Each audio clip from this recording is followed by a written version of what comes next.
नमस्कार मित्रांनो, तुमच्या सर्वांचं स्वागत आहे आपल्या मराठी पोलीस या यूट्यूब चॅनलमध्ये। आपण आज काही जनरल नॉलेजचे महत्त्वाचे प्रश्न पाहणार आहोत। चला तर आपल्या व्हिडिओला सुरुवात करूयात। प्रश्न पहिला, दुधातुपाचा जिल्हा म्हणून कोणत्या जिल्ह्याची ओळख आहे? पर्याय क्रमांक 1 छत्रपती संभाजीनगर, पर्याय क्रमांक 2 जालना, पर्याय क्रमांक 3 धुळे, पर्याय क्रमांक 4 सोलापूर। तर या प्रश्नाचे योग्य उत्तर आहे पर्याय क्रमांक 3 धुळे।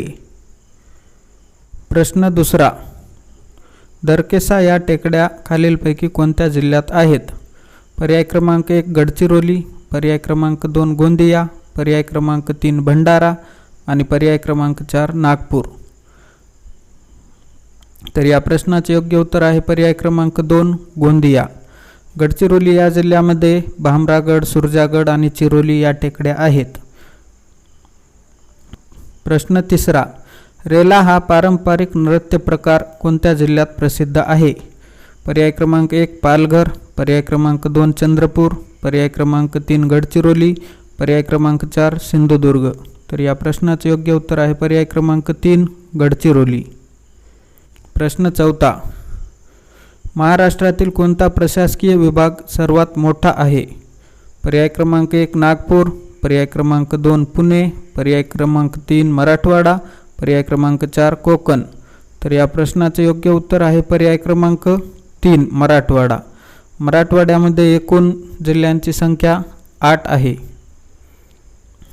प्रश्न पाचवा, पंढरपूर येथील विठ्ठलाचे मंदिर सर्वांसाठी खुले व्हावे यासाठी कुणी प्रयत्न केले? पर्याय क्रमांक 1 महात्मा गांधी, पर्याय क्रमांक 2 संत गाडगेबाबा, पर्याय क्रमांक 3 साने गुरुजी, पर्याय क्रमांक 4 महात्मा फुले। तर या प्रश्नाचे उत्तर योग्य आपण विचार करून द्यायचा आहे। तर या प्रश्नाचे योग्य उत्तर आहे पर्याय क्रमांक 3 साने गुरुजी यांनी पंढरपूर येथील विठ्ठलाचे मंदिर खुले करण्यासाठी प्रयत्न केले। प्रश्न 6वा, 0 मैल हे ठिकाण कुठे आहे? पर्याय क्रमांक 1 दिल्ली, पर्याय क्रमांक 2 नागपूर, पर्याय क्रमांक 3 भुवनेश्वर, पर्याय क्रमांक 4 लखनौ। तर या प्रश्नाचे योग्य उत्तर आहे पर्याय क्रमांक 2 नागपूर। नागपूर या शहरालाच भारताचे मध्यवर्ती ठिकाण म्हणून ओळखले जाते। प्रश्न 7वा, सूर्याची किरणे पृथ्वीवर पोहोचण्यास किती वेळ लागतो? पर्याय क्रमांक 1 8 मिनिटे, पर्याय क्रमांक 2 7 मिनिटे 20 सेकंद, पर्याय क्रमांक 3 8 मिनिटे 20 सेकंद, पर्याय क्रमांक 4 5 मिनिटे 20 सेकंद। तर या प्रश्नाचे योग्य उत्तर आहे पर्याय क्रमांक 3 सूर्याची किरणे पृथ्वीवर पोहोचण्यासाठी 8 मिनिटे 20 सेकंद इतका वेळ लागतो। प्रश्न 8वा, मानवी डोळ्याच्या सुस्पष्ट दृष्टीचे लघुत्तम अंतर किती? पर्याय क्रमांक 1 20 सेंटीमीटर, पर्याय क्रमांक 2 25 सेंटीमीटर, पर्याय क्रमांक 3 30 सेंटीमीटर आणि पर्याय क्रमांक 4 50 सेंटीमीटर। तर या प्रश्नाचे योग्य उत्तर आहे पर्याय क्रमांक 2 25 centimetre. Playing it my way हे पुस्तक कोणत्या महान क्रिकेटरचे आहे? पर्याय क्रमांक 1 सचिन तेंडुलकर, पर्याय क्रमांक 2 सुनील गावस्कर, पर्याय क्रमांक 3 महेंद्रसिंग धोनी आणि पर्याय क्रमांक 4 सौरभ गांगुली। तर या प्रश्नाचे योग्य उत्तर आहे पर्याय क्रमांक 1 सचिन तेंडुलकर। तर सौरभ गांगुली यांचं पुस्तक सेंचुरी इज नॉट इनफ हे आहे। प्रश्न 10वा, पतित पावन या मंदिराची स्थापना कुणी केली? पर्याय क्रमांक 1 बाबासाहेब आंबेडकर, पर्याय क्रमांक 2 गोपाळ गणेश आगरकर, पर्याय क्रमांक 3 स्वातंत्र्यवीर सावरकर, पर्याय क्रमांक 4 महात्मा फुले। तर या प्रश्नाचे योग्य उत्तर आहे पर्याय क्रमांक 3 स्वातंत्र्यवीर सावरकर। स्वातंत्र्यवीर सावरकर यांनी पतित पावन या मंदिराची स्थापना रत्नागिरी जिल्ह्यामध्ये केली। प्रश्न 11वा, सार्वजनिक काका म्हणून कोणाला ओळखले जाते? पर्याय क्रमांक 1 कर्मवीर भाऊराव पाटील, पर्याय क्रमांक 2 गणेश वासुदेव जोशी, पर्याय क्रमांक 3 वल्लभभाई पटेल, पर्याय क्रमांक 4 यापैकी नाही। तर या प्रश्नाचं योग्य उत्तर आहे पर्याय क्रमांक 2 ग वा जोशी म्हणजेच गणेश वासुदेव जोशी यांनाच सार्वजनिक काका असे म्हणले जाते कारण त्यांनी सार्वजनिक सभेची स्थापना केली होती। प्रश्न 12वा, डोंगरीच्या तुरुंगातील आमचे 101 दिवस हे पुस्तक कुणी लिहिले?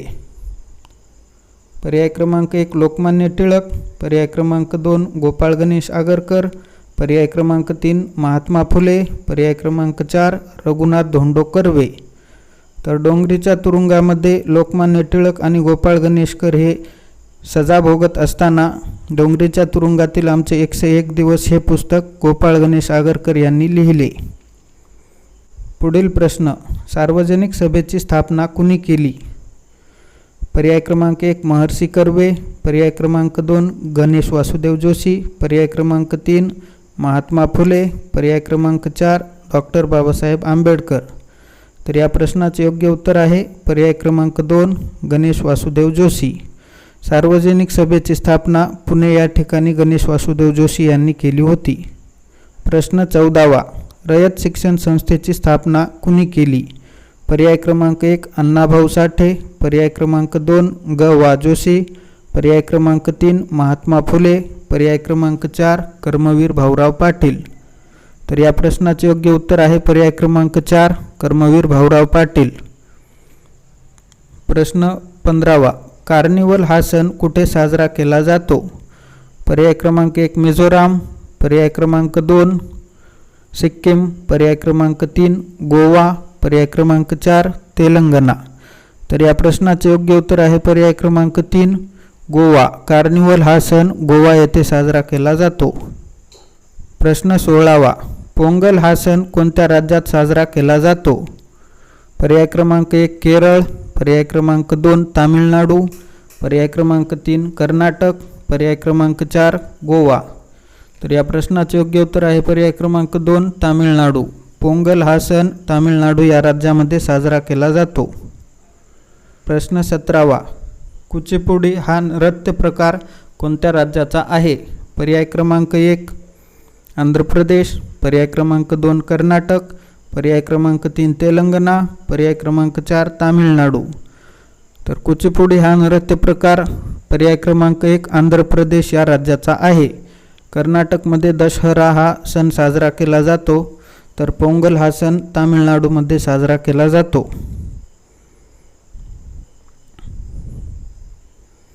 प्रश्न 18वा, तृतीय रत्न हे नाटक कुणी लिहिले? पर्याय क्रमांक 1 बाबासाहेब आंबेडकर, पर्याय क्रमांक 2 महात्मा गांधी, पर्याय क्रमांक 3 महात्मा फुले, पर्याय क्रमांक 4 लोकमान्य टिळक. तर या प्रश्नाचे योग्य उत्तर आहे पर्याय क्रमांक 3 तृतीय रत्न हे नाटक महात्मा फुले यांनी लिहिले. प्रश्न 19वा, मराठीतील पहिली ज्ञानपीठ पुरस्कार प्राप्त कादंबरी कोणती? पर्याय कोसला, पर्याय क्रमांक 2 ययाती, पर्याय क्रमांक 3 यमुना पर्यटन, पर्याय क्रमांक 4 यापैकी नाही. तर या प्रश्नाचे योग्य उत्तर आहे पर्याय क्रमांक 2 मराठीतील पहिली ज्ञानपीठ पुरस्कार कादंबरी ययाती हे असून तिचे लेखक वि स खांडेकर आहेत. तसेच या कादंबरीला ज्ञानपीठ पुरस्कार हा 1974 साली मिळाला. प्रश्न 20वा, प्रकाश वर्ष हे कशाचे एकक आहे? पर्याय क्रमांक 1 अंतर मोजण्याचे, पर्याय क्रमांक 2 वजन मोजण्याचे, पर्याय क्रमांक 3 रंग मोजण्याचे, पर्याय क्रमांक 4 घनता मोजण्याचे. तर या प्रश्नाचे योग्य उत्तर आहे पर्याय क्रमांक 1 अंतर मोजण्याचे. प्रकाश वर्ष या एककाने पृथ्वी व तारे यांच्यामधील अंतर मोजले जाते. विद्यार्थी मित्रांनो, तुम्हाला जर आपला व्हिडिओ आवडला असेल तर व्हिडिओला लाईक करा, शेअर करा, कमेंट करा. तसेच नवनवीन व्हिडिओ पाहण्यासाठी आपल्या चॅनलला सबस्क्राईब करा. धन्यवाद.